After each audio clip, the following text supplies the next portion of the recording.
Hello guys, welcome back to another episode here on African Confessions. I'm just opening my email. Okay, the email that we received, the subject of the email was written like she wrote our names in order of how we were going to die, sacrificed our brother and her husband. Good morning, African Confessions. This world has just turned into a scary place. I never thought that these things are real till a few weeks ago. I used to read such things in the newspapers, but I never thought that this would happen in my own life or any of my family members who will be involved in such weird things. We are from Kenya, and all this happened in Kenya. Let me start by saying my sister is one woman who loved power. She loved control and she loved pushing people around. She died a few months ago, and I guess those who live with the sword will die by the sword. She died in a very painful, mysterious manner, and the doctors said her body had bruises and marks all over. It's like she was badly beaten by something. However, on the day that she died, she was in her bedroom and was never attacked by anyone. She had a very successful business and had employees, and all that I know is that she never went to school or attended any varsity. A few years ago, she just woke up with a business, and it's strange how it started because life was very hard for all of us. We were struggling together. Next thing, she left and then she went to Togo. We have a relative who stays there, but we just heard that our sister was now in Togo. I was so surprised because I knew that my sister's many days she couldn't even afford a ride to go to town. Me and my sister, both of us, we used to walk on foot going to town, but now she had gone to Togo. Where she had gotten the money, I truly don't even know. A week after she returned, and she was never the same again. We never suspected anything was wrong with her, and now that I look back, everything is now starting to make sense. When she came back, she came with a pet cat. Then after that, a lot of cats started to come at our place. A few weeks later, she started to buy us clothes, and we had food in the house. We used to eat and we actually leave leftovers. We all know how hard things are, that leaving leftovers for us here who are struggling in Kenya, it is something that is unheard of. For the first time in my life, I could eat and I would be full. I would actually even give our neighbors some of the leftovers. Our parents had died, so she is the one who was older. We loved our sister so much, and we always thought that she had become our superhero. We used to call her Superwoman. She bought herself a car and started a small business, but what would amaze me was that her business was very small, and yet she made a lot of profit. It never rang a bell because we were happy that our life had suddenly changed and we could even afford meals and even afford a very decent life. We later moved to Nairobi from our village because my sister had rented a 3-bedroom flat for the 3 of us. We were 3 in our family, 2 girls and 1 boy.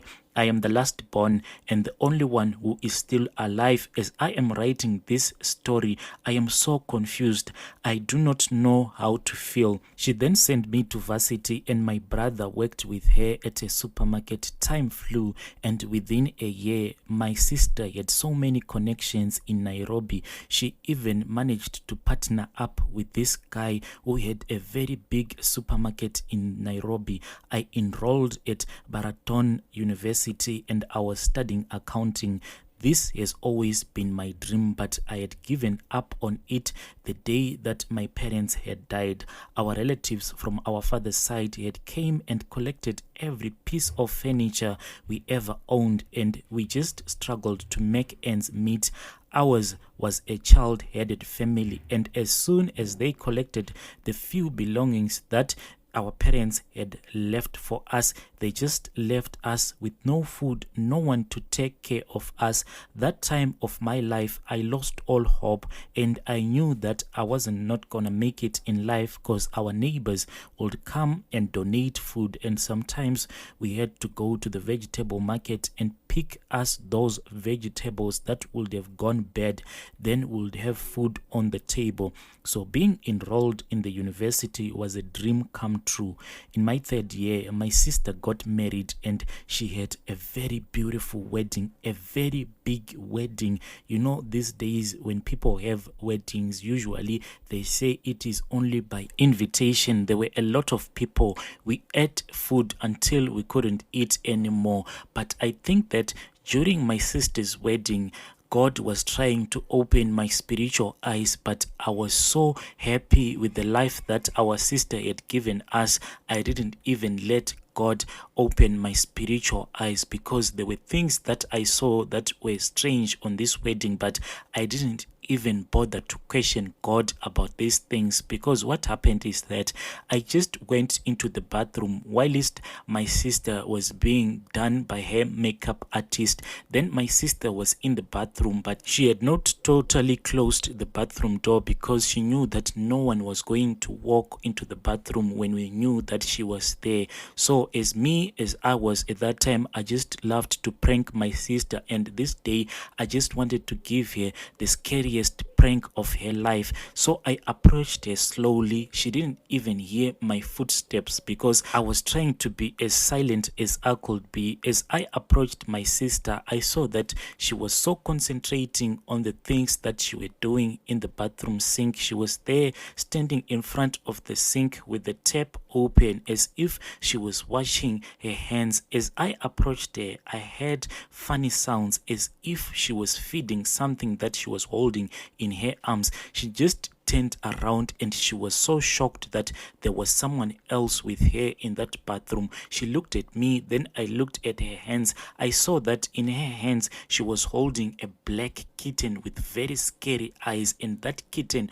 was feeding from her arms as if she was giving her her own blood. She just screamed at me out of anger. Then that cat just disappeared from her hands. She didn't say anything to me. She just walked out of that bathroom door and she continued with her makeup artist. I stood there in the bathroom because I was just frozen. I couldn't do anything, even to move my head to the left or to the right. I just stood there looking at the sink where I had seen my sister feeding this small black kitten. I think after 5 minutes, my sister then walked back into the bathroom.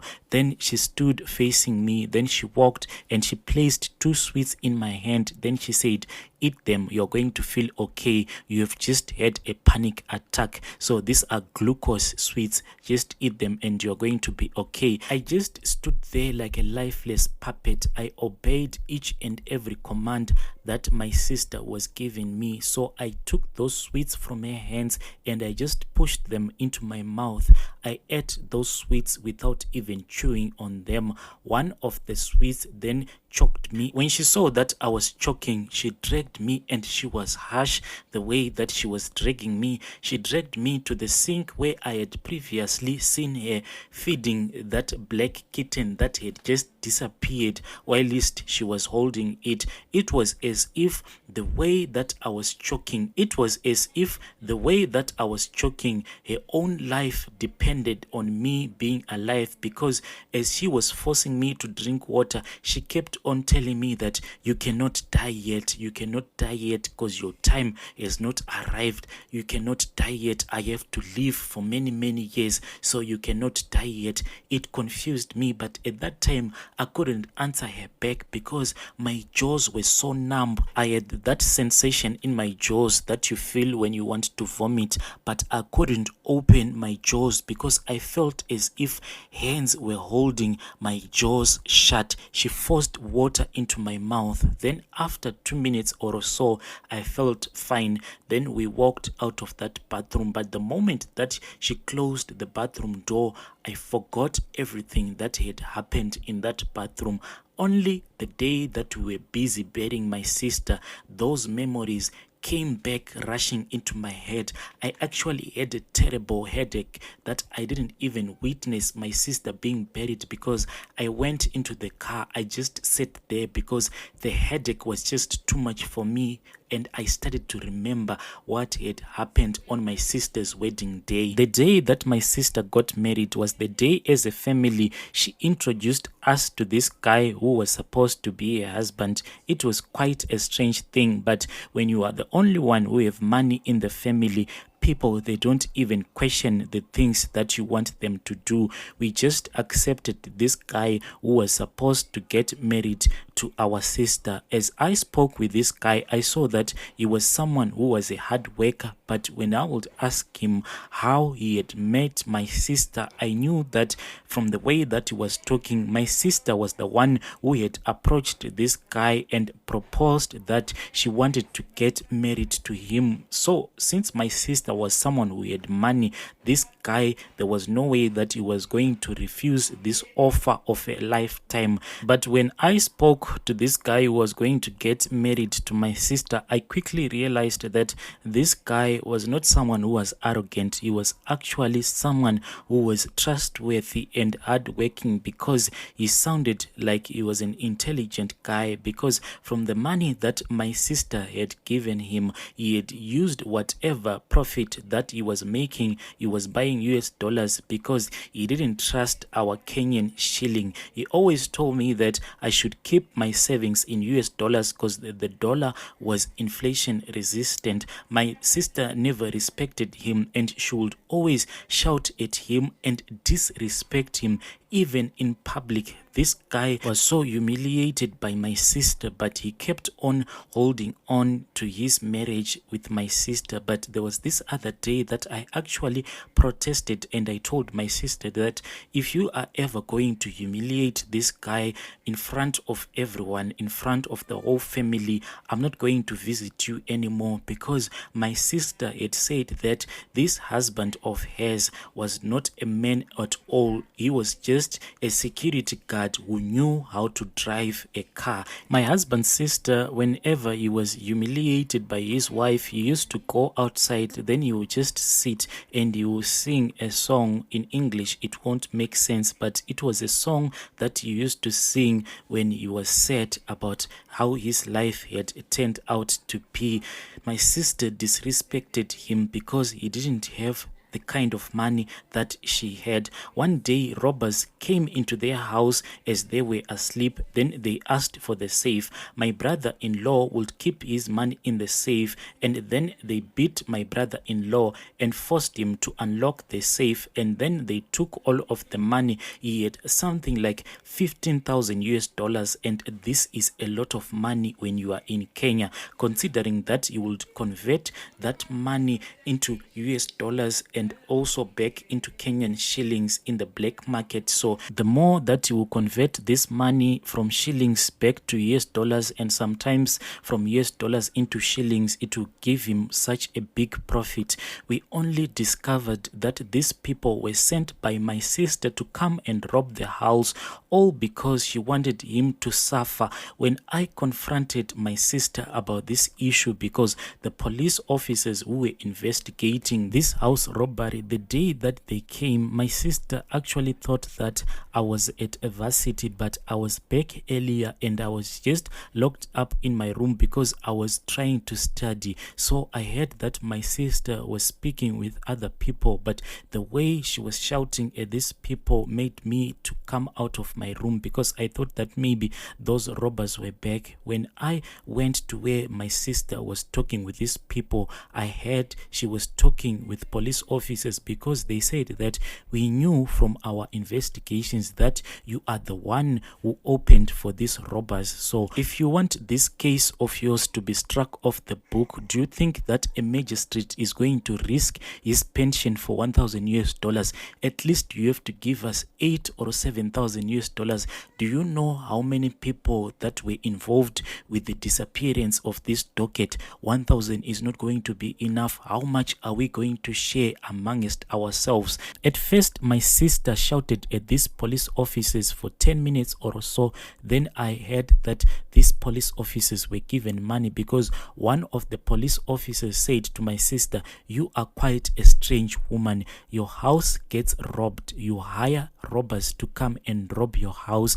Then you steal 15,000 US dollars from your husband only to give the police officer 25,000 US dollars. Why would you do such a crazy thing? Is it that you are ultra rich?" Then she just said to them, "You said that you wanted money from me, and I have given you more than double the money that you were requesting that I should give you. Now get out of my house before I make phone calls to a few important people that are going to get you fired before you even drive back to the police station." I heard that those police officers, the way that they were walking out of the house, it was as if they were running from something so scary.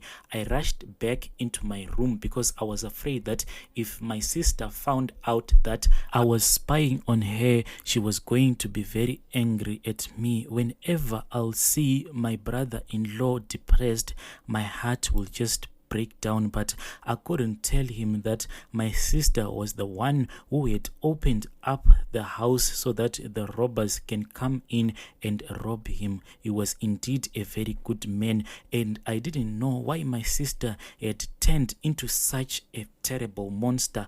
I forgot to mention that we had moved into a very big house, and in the 7th cottage, my sister was the only one who had permission to enter there. There was no one who was staying in that 7th cottage, only my sister. I never cared or asked any question concerning this because this was not my house, and anyways, I was content with all that she was doing for me.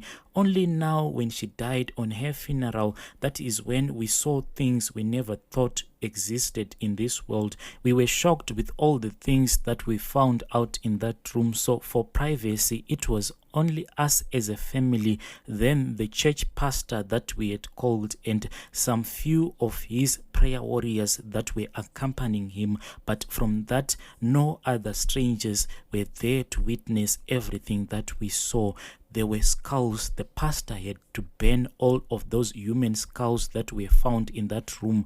One big snake in a trunk, red and black material. Then there was this very small coffin that could just fit in your hands. So the first time that the pastor tried to lift this coffin, he couldn't lift it. He started to pray. Then he told everyone in that room to pray as hard as they could. We all prayed together. Then we saw that he now had the strength to lift that very small black coffin. Then that coffin had names written in them. He said, "Before I read those names, I don't want you to think that I am faking all of this.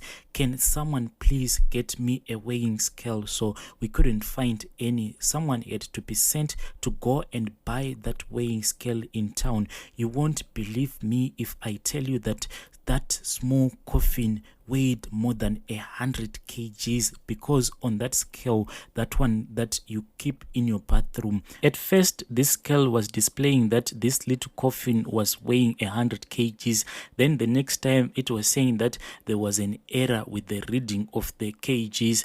Then it just exploded into flames. All of us, we ran away, except for the pastor. He kept on praying and praying and praying. We returned into that room. Then we started to pray, but I was afraid. I was praying with one eye open because I was just watching out for that coffin, because I was scared. I told everyone to leave the door open because I had never been so scared in my life. But he told me that, "My daughter, you see all of us that are in this room, we don't have anything to do with this coffin, but only if you knew what is written in this coffin, you were supposed to cry more unto God, crying for the protection of your life." He then pulled out a paper that was locked into that coffin. I was to follow after her husband. My brother died first, her husband, then it was supposed to be me. My brother died one evening while I was in school. She had traveled back to Togo on a business trip, and that same night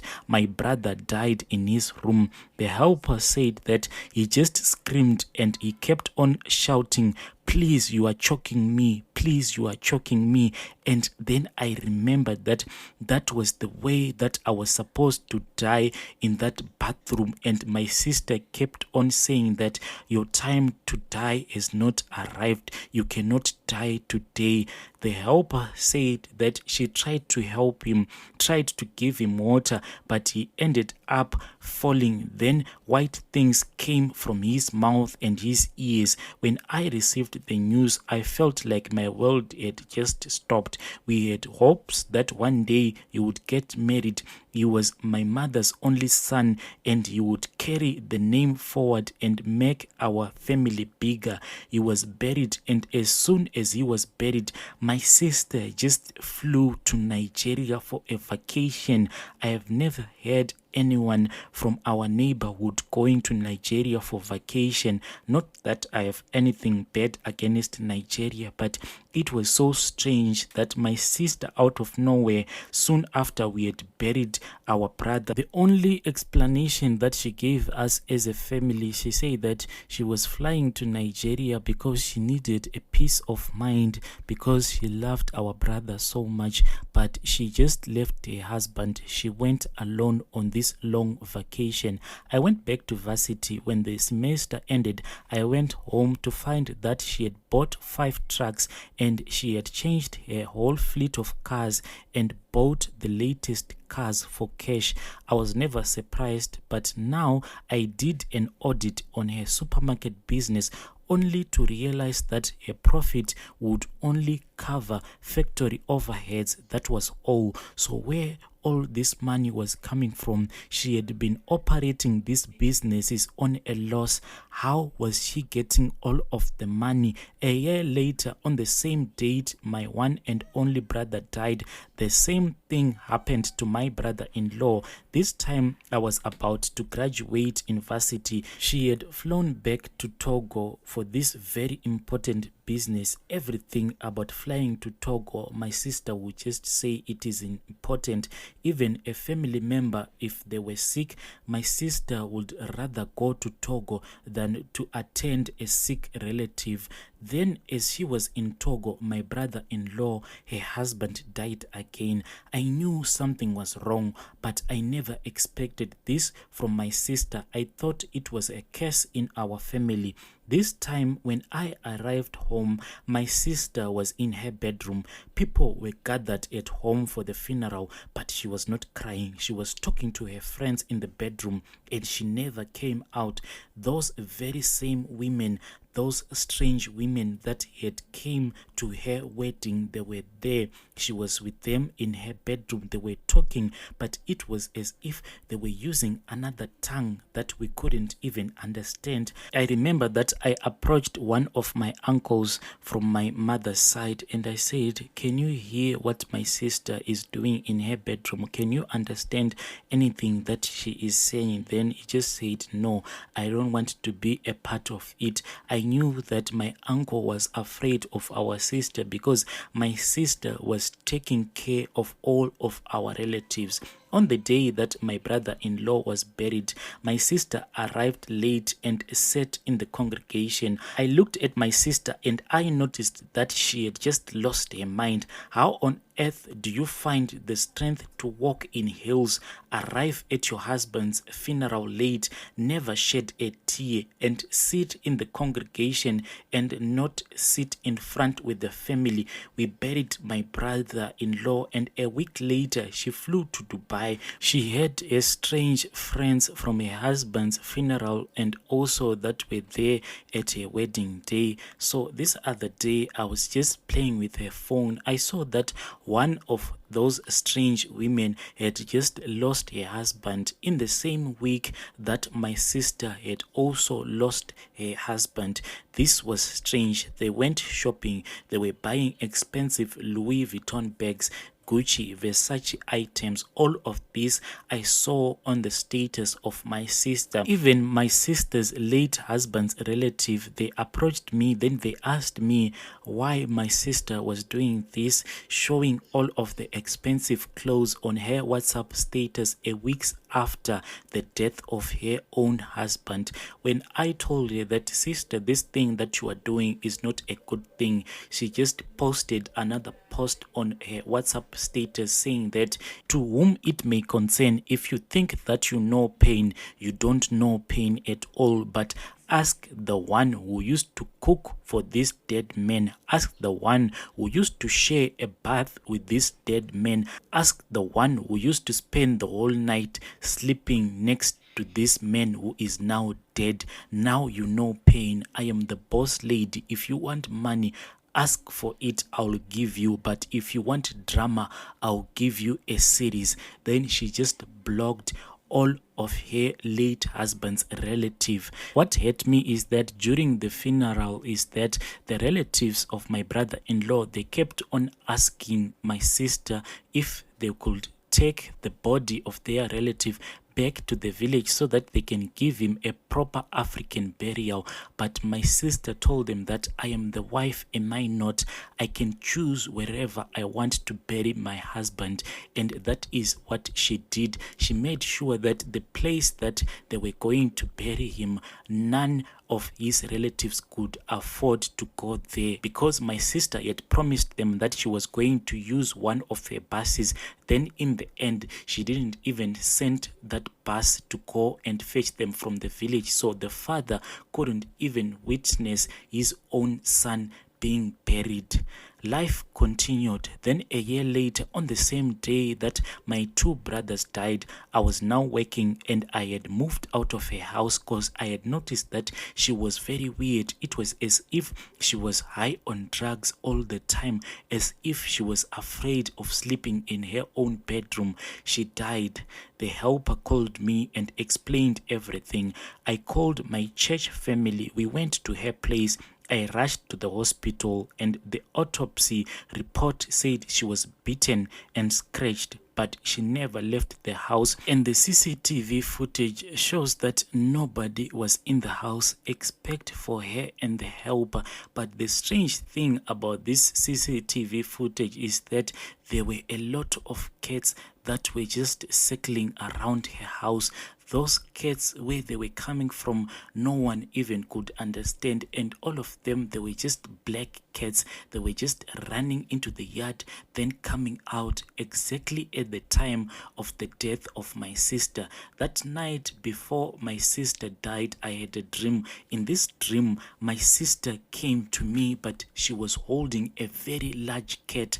This cat was actually so heavy that she struggled to stand still. She kept on telling me, please sister, take this cat away from me. Please sister, if you love me, take this cat away from me. So what woke me up before I could just reach out and take that cat, it was the call from the pastor. He called me and he said, can you wake up and let us pray? I don't know why I have called you, but I just felt that let me call you. When I looked at the watch, it was exactly 2 a.m. So me and the pastor, we started to pray. He had put me on loudspeaker. Then other church members, they had joined the conference call that he had done, because he did this in the church group. Then we started to pray. When I went back to sleep, in the dream that I was now having, it was me and my sister. Then she was holding a black cat, but we were in that bathroom that I had found her standing by the sink feeding this small black kitten. She looked at me. Now she was angry. She kept on telling me that I should have let you die that day. You should have just died. Now look at all the problems that you have caused me. Now you're going to die. I cannot die for your sake. You have caused so much problems for me. Today you will die. Then fire just fell into that bathroom. It was burning fire that burned even my flesh. Even after I had woken up, I felt that that fire had actually burnt me physically because I was sweating so much. She had tried to throw a cat towards me. That is when that fire rained down from the heavens, and I woke up. I texted the pastor, and he told me that after we had finished praying, he didn't stop praying. He kept on praying. He didn't know why he kept on praying, but something inside of him kept on telling him to keep on praying. This is exactly how my sister died. All that I can say is that God fought for me. So after the death of my sister, my relatives are taking each other to court. They are fighting like dogs. They are fighting for her wealth that she left behind. Even though she had left me on her will, I just said, I don't want anything to do with it. Now my relatives, they are fighting like wild dogs. Please post my story for me. I'll be there in the comment section. Dear listeners, that was a message that was sent to us via email, quite a long message. Please let us talk about it in the comment section.